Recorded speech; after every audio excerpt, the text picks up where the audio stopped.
Hey kiddies, it's Triple Feature Tuesday once again, and this week it's the MANthony Hopkins Triple Feature. That's right, Anthony Hopkins, symbol of class, intellect, and all-around logical upper crustiness.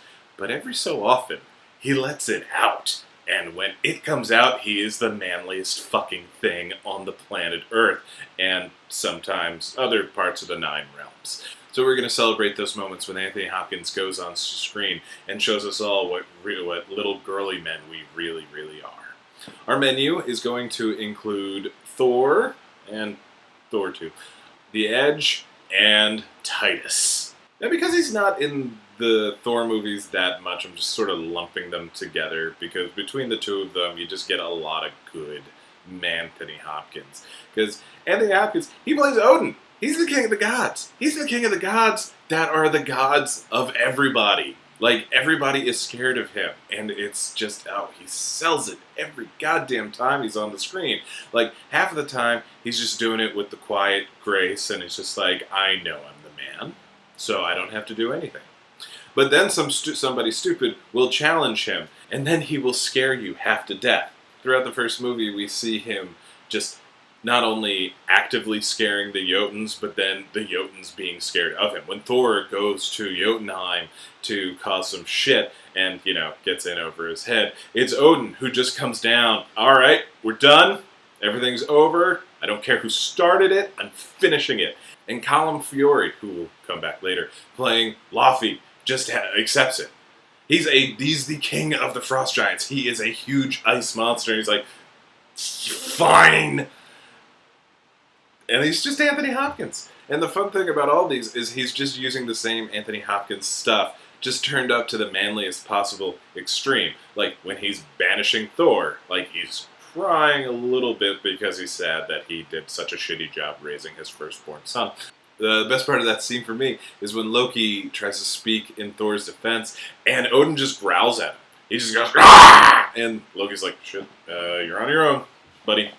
And that kind of attitude carries over into the second movie, because it's interesting, between the two movies, Thor and Odin are defined by each other. One of them has to be the bad guy. In the first movie, Thor is the bad guy, so Odin is a nicer character. In the second one, Thor is a good guy, so his father has to be. So in the second one, Odin embraces that aspect of manliness, which is the asshole dad that is never satisfied with anything that you do. Oh wow, you found the love of your life. Well, she's gonna die in like 60 years, so what would be the point of this? You're finally good enough to be king, but you don't want to be. You just want to screw around and save the world with the Avengers, whatever. And that's before his wife dies. Now, like, after the battle with Malekith, when Malekith and his forces invade Asgard and kill the shit out of everybody, including Odin's wife, Frigga, played by a criminally underutilized Rene Russo. Odin kind of loses his mind, and he's just like, we're going to get him, and we're going to kill him. We're going to keep the thing that he wants, and then when he comes here, I'm going to kill him. And it is actually a good plan. But Thor is having none of it, and since Thor's the hero, we kind of side with him. In the height of Odin's ego and heartbreak and revenge-filled anger, Thor is questioning what separates him from Malekith. And Odin has the absolute correct answer if you're the king of the Viking gods. The difference between Malekith and me, I win. Because Odin always wins. That's what makes him Odin. That's what makes him awesome. And Anthony Hopkins is just infused with it. Now here's the crazy thing. We're going in order of Anthony Hopkins' manliness. This is the least manly he's going to be in this triple feature. And he's the king of the gods. But you know what? It's all special effects and cartoony and goofiness. But it's still Anthony Hopkins and it's still great.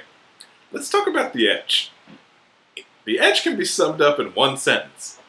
Anthony Hopkins kills a fucking bear. There's going to be a lot of other stuff in the movie. Alec Baldwin's incredible. The dialogue between the two is great. Harold Perrineau's in there, and he's always great, except when he gets himself killed. But at the end of the day, Anthony Hopkins kills a bear. Anthony Hopkins kills a bear by utilizing intelligence and balls. Like, throughout the whole movie, he just will not be denied. The plane goes down. Shit. Well, we're going to survive this. All right, we're trapped in the wilderness and nobody's going to come to find us. Well, we're walking out of here.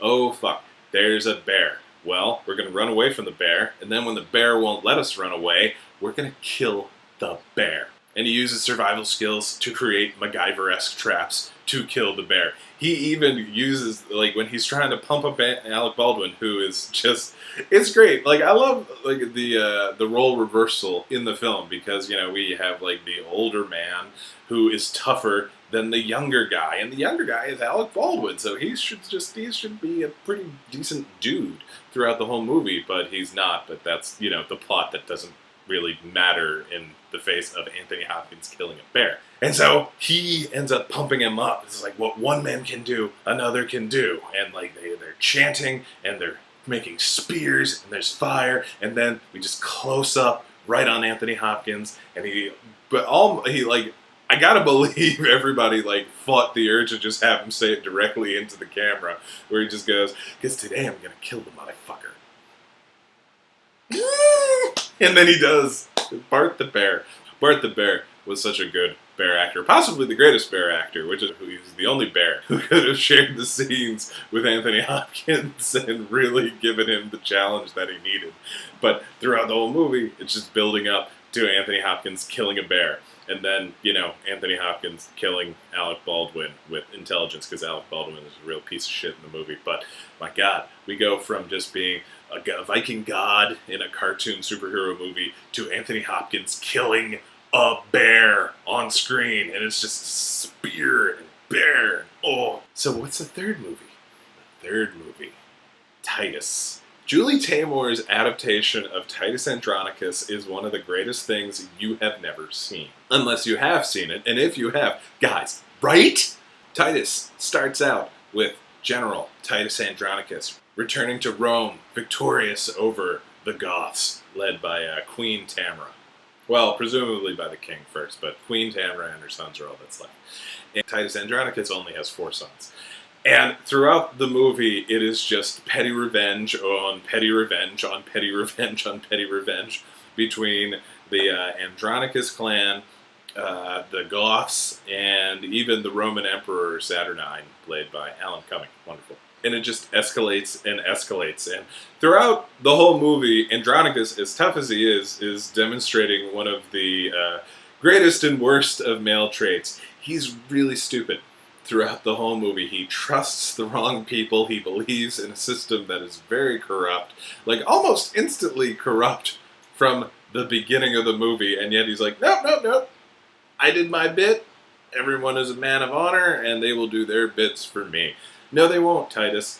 And it's only after he's killed one of his kids, 2 other of his kids have been killed, his daughter has been raped and mutilated, her hands and tongue have been cut off, and even Andronicus's hand has been cut off, which was the second time in 2 years that Anthony Hopkins' hand was cut off in a movie, which, God damn it, Anthony Hopkins.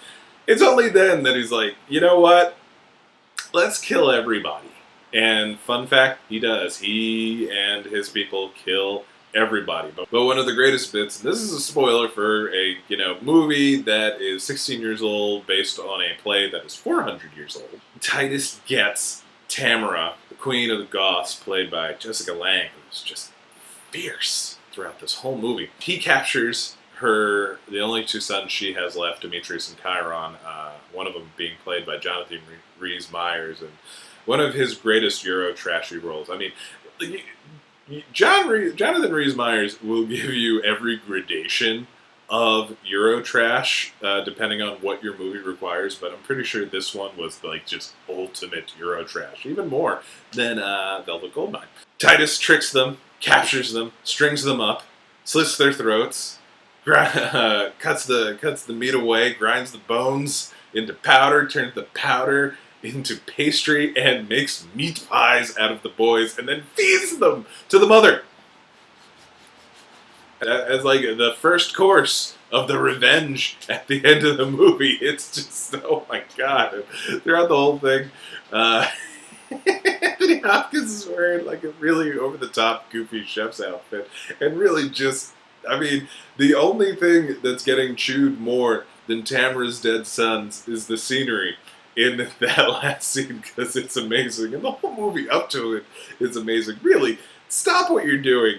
Find a copy of Titus Andronicus and just treat yourself. Because, oh my god, everybody's great in it. It's got Anthony Hopkins, Colin Fiore's back, James Frain, Alan Cumming, Jonathan Rhys-Meyers, Jessica Lange, Harry Lennox. Harry Lennox plays Aaron the Moor, one of the four great evil for evil's sake William Shakespeare villains. He steals the whole movie, and not one director has remembered of what he's capable of. Because in every movie since, he's always just, like every movie before Titus and every movie after, he's always just playing this uptight black guy. Like, after Titus, at least, he's playing an uptight military guy more often than not, so, you know, you at least recognize how tough he is, because before then he was just a stiff. Like, look at Mo Money or his stint on ER. He's just perfect as this bad guy, Aaron, who is setting everybody against everybody and just kind of hates everything. He's delivering all the speeches perfectly and looking into the camera, and it just, ooh, Harry Lennox. Nobody gets it. And it drives me up the walls, but oh my god, everything is, you know, second fiddle to Anthony Hopkins' manly Titus Andronicus in this movie, because, you know, it's Anthony Hopkins, and he's bringing his tough guy game. It's so goddamn good. Thor's, Edge, Titus Andronicus. Watch these movies. Bathe in Anthony Hopkins' testosterone. And I'll see you guys next week.